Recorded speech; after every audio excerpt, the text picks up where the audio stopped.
Hai, ketemu lagi di channel Ingatan Gajah. Kali ini kita ada di segmen Tips, Trik, and Review. Dan jangan lupa terus subscribe channel dari Ingatan Gajah. Hari ini gue mau share tentang bagaimana sih caranya kita ingat seluruh buku yang kita baca. Bayangin nih, kalian baca buku, mau buku pelajaran, buku panduan ya, ataupun manual yang ada di kantor kalian. Habis kalian baca, kalian ingat seluruhnya, bagian-bagian pentingnya, dan kalian bisa aplikasikan dalam kehidupan kalian sehari-hari.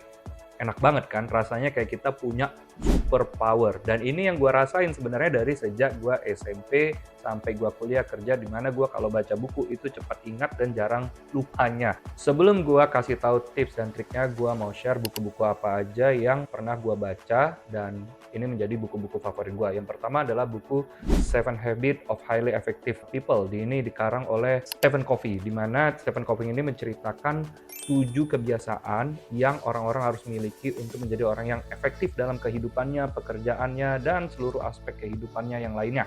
Nah, mulai dari be proactive sampai dengan sharpen the show. Bahkan buku ini juga menunjukkan bagaimana langkah-langkah yang harus kita lakuin supaya kita itu bisa menjadi win-win dalam setiap permasalahan.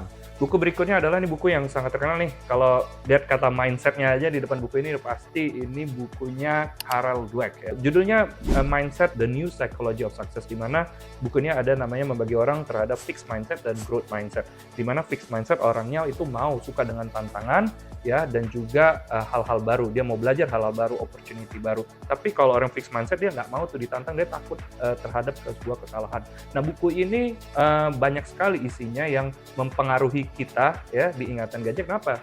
Karena buku ini juga menginspirasi lahirnya program Growth Mindset. Nah, buku berikutnya adalah The Four Agreements. Nah, The Four Agreements ini buku yang dikarang oleh Don Miguel Ruiz. Kita itu kalau mau jadi seseorang yang sukses dan menjadi leader yang hebat, kita punya 4 hal. Yang pertama adalah be impeccable with your words, terus don't take anything personally, ya. Lalu yang ketiga, don't make assumption, dan yang terakhir, lakukan secara yang terbaik. Buku berikutnya yang mau gue share adalah buku berjudul Grit. Ini dikarang oleh Angela Duckworth. Nah, di buku yang dikarang Angela ini bercerita tentang bahwa seseorang itu kalau mau dapat remarkable success, jadi suksesnya nggak kaleng-kaleng nih, suksesnya sangat besar, dia harus punya 2 hal, yaitu passion and perseverance. Passion, hal yang dia sukain, perseverance ini kegigihan. 2 hal ini digabung dengan nama grit. Nah, buku terakhir yang mau gue coba share ke teman-teman adalah buku dari Simon Sinek, judulnya adalah Start with Why, di mana dalam buku Simon Sinek ini dia bercerita tentang Golden Circle. Kalau seseorang itu ingin melakukan sesuatu supaya value-nya kuat, semangatnya terus membara, itu ada Golden Circle-nya mulai dari why, how, lalu what. Jangan terbalik, orang biasanya kita melakukan apa dulu tapi nggak tahu why-nya kenapa. Nah, justru buku ini mengubah paradigma, kalau kita mau sukses, mulainya dari why dulu, start with why. Nah, itu dari buku-buku yang gue sempat share, yang gue udah baca. Nah, kira-kira kalian ingat berapa sih buku yang gue bilang? Kalian ingat gak sih buku Seven Habits tadi dikarang siapa dan tentang apa? Ingat buku Grit? Ingat gak apa yang gue ceritain tentang bukunya Don Miguel Ruiz? Atau kalian ingat gak bukunya Carol Dweck yang gue ceritain? Nah, gue yakin kalian gak ingat semuanya. Kenapa? Karena teman-teman mendengarkannya secara pasif. Nah, sebelum gue bahas lebih dalam, kita bicara tentang count of learning dulu ya. Jadi dalam count of learning itu ada piramidanya. Yang pertama, kalau lu cuma read, lu cuma ingat 10%. Ya, kalau lu hear, lu dengar, lu ingat 20%. Tapi kalau lu seeing, ya, lu ingat 30%. Kalau lu ngelakuin yang namanya watching, lu lihat dan juga lu dengar, lu ingat yang 50%.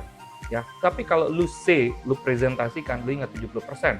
Kalau lu doing, kerjakan, ingat 90%. Nah, ini namanya count of learning.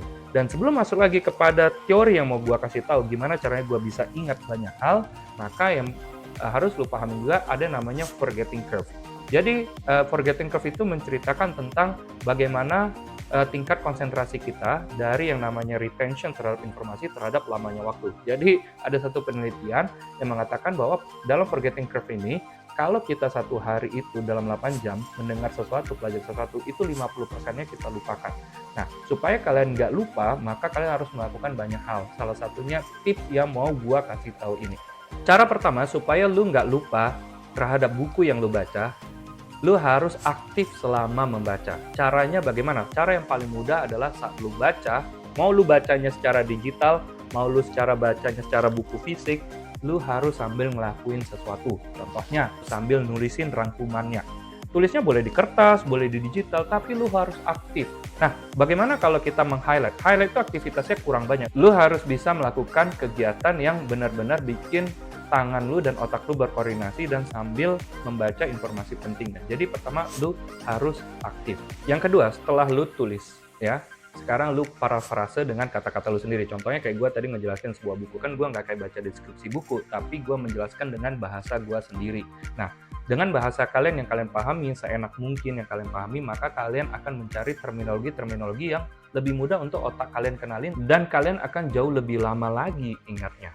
Dan yang ketiga, sehabis lu parafrase tulisan lu ceritakan ke orang lain, presentasikan. Itulah kenapa seorang presenter ya, seorang guru kadang-kadang kok kayaknya paham banget ya sama hal tersebut ya.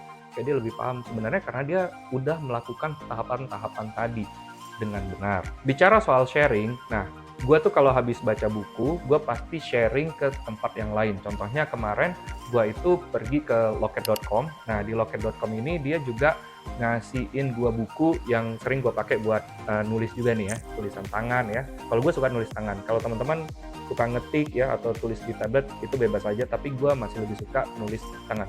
Nah di loket.com ini gue cerita tentang buku tentang The One Thing waktu itu, di mana seseorang itu akan lebih produktif jika dia tidak melakukan multitasking, melainkan mengerjakan satu hal deep lalu kemudian dia menyelesaikannya dengan cepat, berpindah kemudian ke kerjaan yang lainnya. Jadi setelah selesai satu pekerjaan, pindah pekerjaan yang lain. Ya, dan setiap lu dapat kesulitan, pasti disertain dengan kemudahan setelahnya. Nah, itu dia adalah tips dan trik gua tentang bagaimana kalian mengingat buku, isi-isinya, bahkan sampai maksud dan tujuan dari buku tersebut, hal-hal penting di dalamnya yang bisa lu share ke orang lain. Nah, selain itu nggak cukup itu aja sih, sebenarnya banyak banget metode-metode menarik yang lu bisa pelajari dengan terus-terusan lu tonton nih channelnya Ingatan Gajah. Ada juga metode namanya Feynman Method ya. Tapi kalau dalam Feynman Method ini, kalian itu belajarnya lebih deep lagi. Dan kalian bisa yang memulainya dengan elaborative questions, lalu kalian bisa mempelajarinya tersebut dengan berbicara terhadap diri kalian sendiri ataupun cari partnernya. Masalahnya kalau kalian nggak temu partner, nah nggak ada masalah. Kalian bisa cari komunitas online yang suka belajar dan kalian bisa temuin itu di Ingatan Gajah. Itu aja tips dan trik dari gua bagaimana cara mengingat seluruh isi buku ya yang kalian sudah baca dan kalian nggak akan lupa setelahnya. Simak tips-tips lainnya hanya di channel Ingatan Gajah. Bye-bye!